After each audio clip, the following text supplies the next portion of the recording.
One of the things that's really important in extreme ownership is being able to check your ego, have the humility to admit and own those mistakes so that you can overcome them and accept constructive criticism. Yeah, when I get asked, what makes somebody fail as a SEAL leader, 99.9% of the time, it doesn't have anything to do with their physical skills or their mental toughness. What it has to do with is the fact that the person's not humble enough to accept responsibility when things go wrong, accept that there might be better ways to do things, and they just have a closed mind. They can't change. And that's what makes a person fail as a leader. Obviously, ego is something that drives people. It's something that pushes people to do better.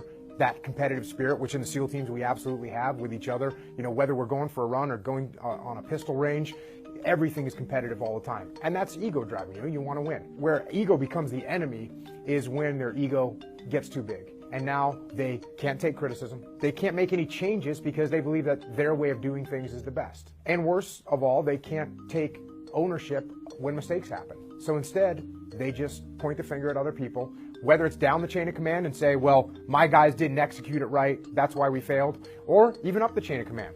They'll say, oh, my boss didn't give me the support I needed, so it's their fault that I failed. With extreme ownership and that mentality, you get control of your ego, and you say, listen, regardless of where that problem came from, it's my responsibility to get it solved. So if my guys didn't do what I wanted them to do down the chain of command, that means I didn't give them the guidance, the training, the parameters.